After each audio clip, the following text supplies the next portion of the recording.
Hello everyone! Today we'll take a look at the best compact cameras in the market for 2021. I made this list based on my personal opinion, and I'll try to help you find the right one for your needs. To see the most up-to-date prices and find out more information about these cameras, you can check out the links in the description below. Before we start, I have a question for you guys. Which camera are you using right now, and what is your opinion on it? Let me know in the comments. Number 5. Canon PowerShot G7X Mark III, best for videos. Starting off, we have a point-and-shoot compact model coming in from Canon, the PowerShot G7X Mark III.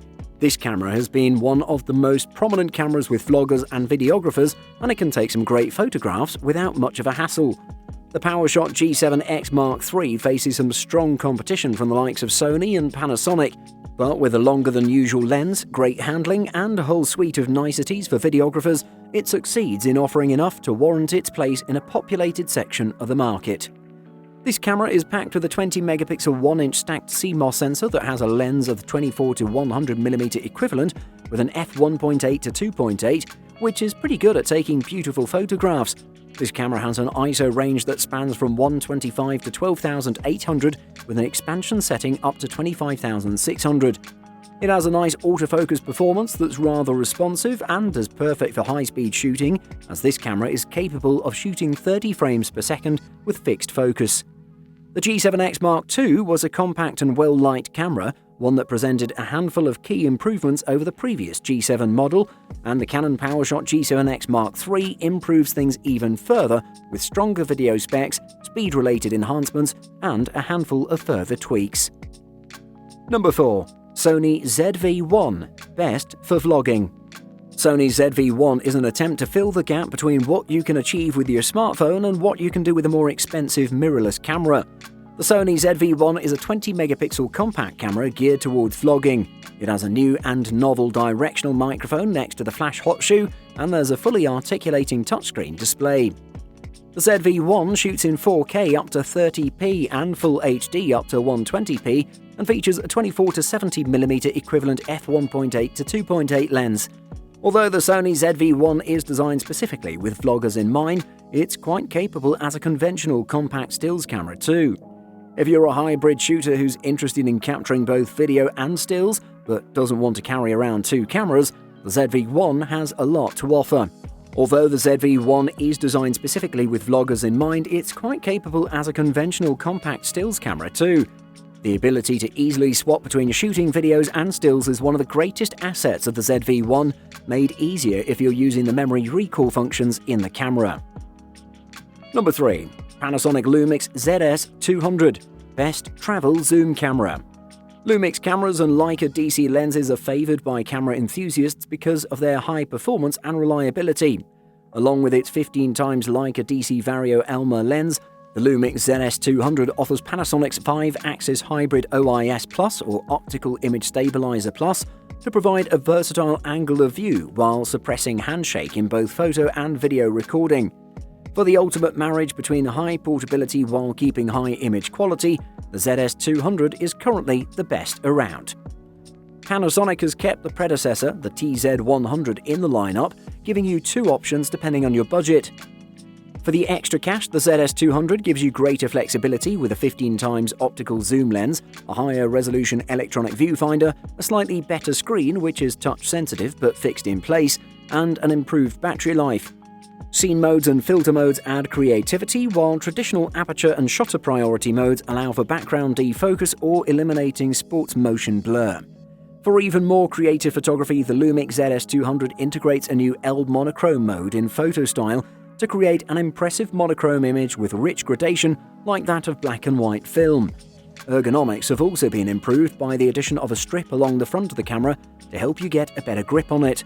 Although relatively expensive, the ZS-200 is a fantastic all-rounder without too much compromise. Number 2. Sony RX100-7, best high-end camera. If you're in the market for a compact point-and-shoot camera, you're in the right place, since the Sony RX100-7 is one of the most powerful compact cameras in the market without a doubt.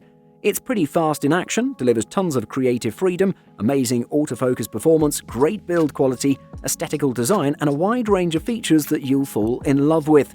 The biggest thing going on with this camera is the performance for its size, and let me tell you about it, the Sony RX100 VII is a tiny camera measuring 4 by 1.7 by 2.4 inches and weighs 9.76 ounces in total.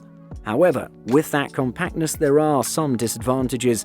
There's no hand grip, for instance, but since it's lightweight and you can't change the lens for a heavier one, it is pretty comfortable to hold overall. The Sony RX100 VII is packed with a great and mighty 20.1 megapixel 1-inch Exmor RS CMOS sensor, which will deliver some beautiful photographs. Also, the ISO settings were pretty good in the middle of the sensitivity range, and it removes noise properly. It's capable of 4K video at 30 frames per second, and if you don't need 4K video, it can shoot super slow motion up to 960 frames per second. The definite best point-and-shoot in the market, courtesy of Sony. Number 1. Fujifilm X100V Best Overall. With a beautifully retro design mixed with a host of advanced features, the X100V is the 5th generation of an extremely well-regarded premium compact. It was the original X100 which launched Fujifilm back into the realm of series photography after years of languishing as the creators of cheap and cheerful point-and-shoots. The X100 series has evolved from a handling perspective over the years, but its basic look and feel are unchanged. You can get it in your choice of all black or a two-tone black and silver look. The viewfinder sits in the corner, offering your choice of an optical or through-the-lens electronic view, and the lens is a fixed prime with a moderately wide angular view. The X100V, like its predecessors, sports a DSLR-sized APS-C sensor, which is paired with a 23mm f2 fixed-length lens. What's new here for the latest generation is a sharper lens, an improved viewfinder, a higher resolution, and the addition of a tilting screen. The older X100F is still a good buy, but if you want the best all-rounder, it's worth considering the extra outlay for the X100V. Definitely one of the best compact cameras on the market this year. Buying guide. Speed. These days, most cameras are sufficiently fast for any casual uses.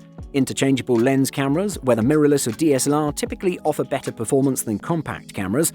They'll focus faster, track subjects better, and take more pictures per second. We recommend looking for a camera with at least 5 frames per second, but you may need more if you've got kids who play sports. At the same time, don't be drawn in by marketing alone. A camera advertising 10 to 20 FPS sounds exciting, but few people have an actual need for that much speed. Ergonomics. This is an understated element of cameras. If at all possible, try before you buy. Make sure a camera fits comfortably in your hand and that it's not too heavy that you won't want to carry it around with you. The camera you buy should offer quick accessibility to the most commonly used functions, and menus should be simply structured, logical, and easy to learn. Weight. If you're the kind of person who likes to travel light, then you're not going to want a bulky DSLR. Having the best compact camera that sits in your hotel room while you're out having fun isn't going to be much use. Even a mirrorless system might be too much for you if you want something that'll truly fit in your pocket or purse, and your best bet is probably a smartphone or compact camera in that case. On the other hand, if image quality and low light performance are more important to you than weight, and you're happy carrying spare lenses, filters, and other accessories, then you're likely looking at a mirrorless or DSLR system. Video recording. Although compact cameras are mainly used to take photos, most compact cameras these days also feature video support. So if you're comparing cameras and there doesn't seem to be much between them, take a look at the video support, which might be a way to tell them apart. As a rule of thumb, cheaper cameras shoot in lower resolutions. 720p is usually the lowest resolution available, followed by 1080p, and finally, the most modern compact cameras offer high-resolution 4K support.